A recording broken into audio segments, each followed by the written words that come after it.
Okay. Atong kuan karon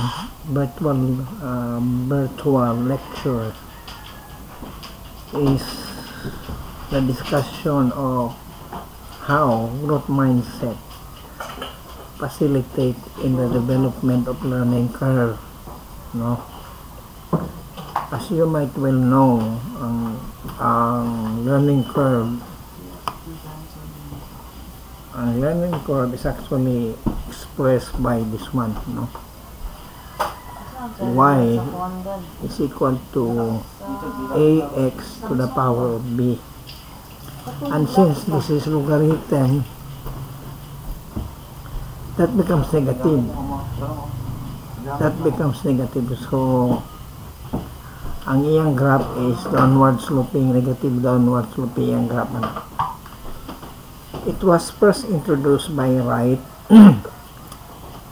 I forgot the year, but it was first introduced by Wright in production, where y is the average time or cost per unit, x is the cumulative number of units produced.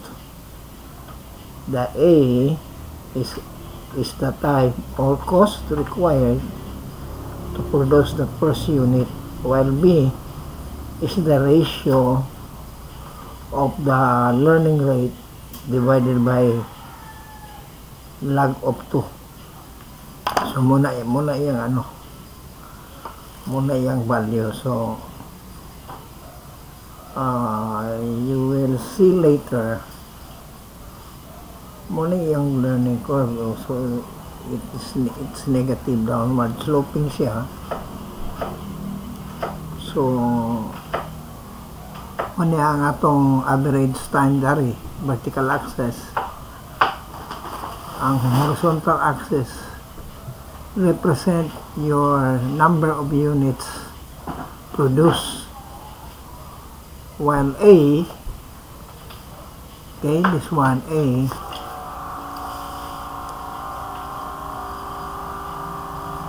while a is the time or cost required to produce the first unit, and b is the ratio of the learning rate and logarithm of 2.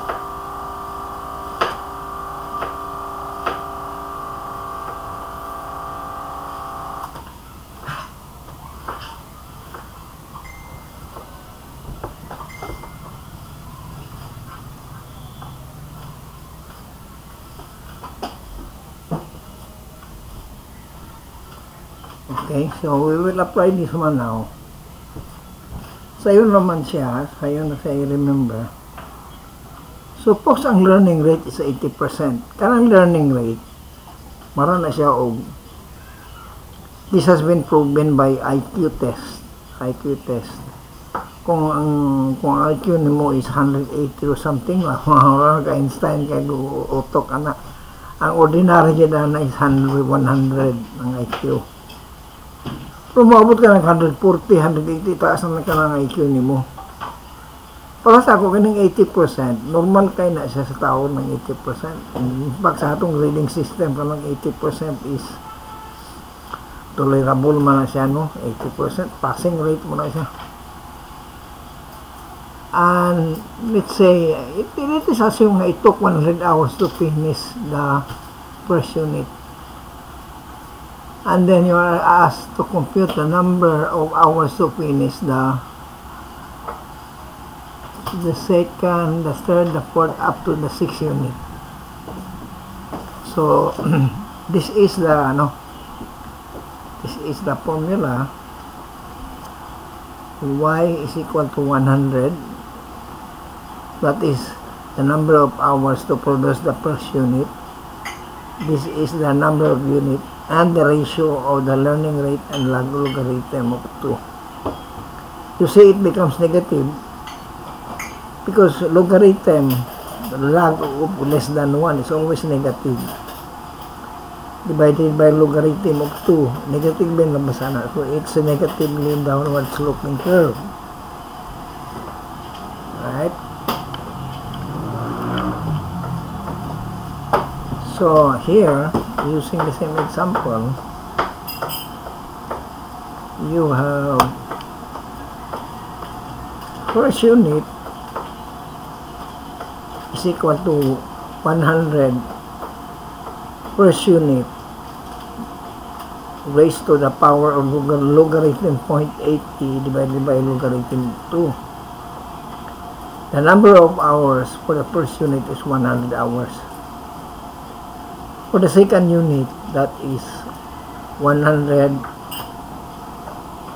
multiplied by 2 second raised to the power of logarithm 0.8 divided by logarithm of 2.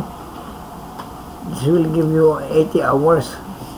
So sa second unit, it will give you no longer 100 hours, but it will take the worker to finish the in a much shorter number or length of hours, length of time.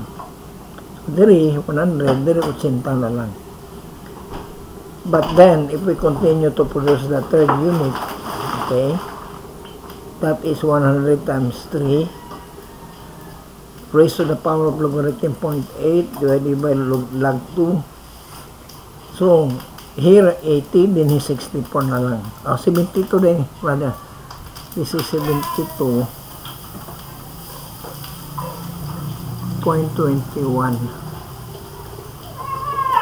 And then if we produce the fourth unit, that is 64.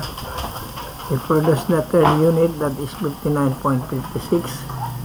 And if we continue to produce the sixth unit, it will give us 56 hours. So adding all this will give us 430 hours to finish the sixth output. Now, suffice it to say nga kung daghan kay imong trial, makagamay ang number of time, ang number of hours. Let's say hours or days ba or weeks, no? Tungod mo na sa imong learning rate ka-improve every time nga mag-double ka o mag-increase ka o number of units. Okay? Now, muna assumption ni right, no? Muna assumption ni right. Pero doon ay limit ana niya. For example, maplato ang imong learning curve. Pag-abot sa 80, siguro kung mas may pagika 90. Pag-abot sa 100, ordinary naman na siya. Maplato na dahil na siya. Mula na manggawa sa mga genius, tag 120, tag 140 ang IQ. Walang learning rate. Alright? So,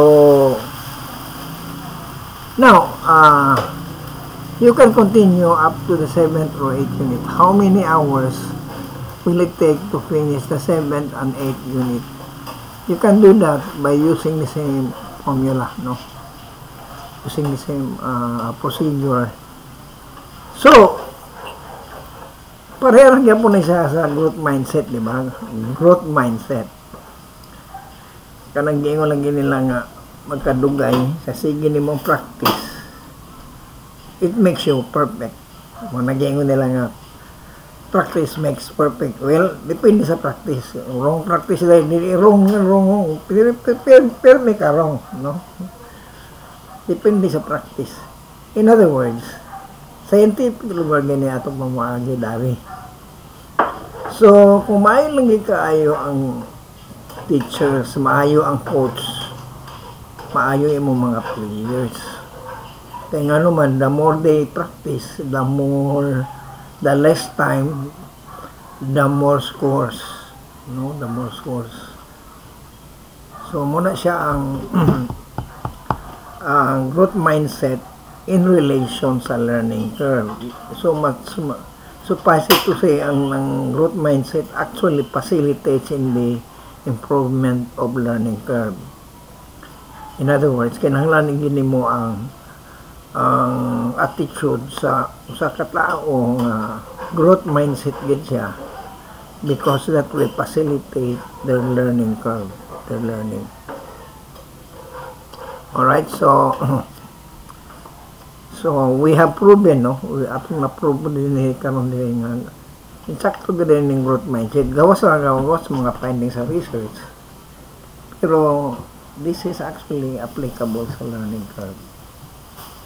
So, siguro muna mo yung mga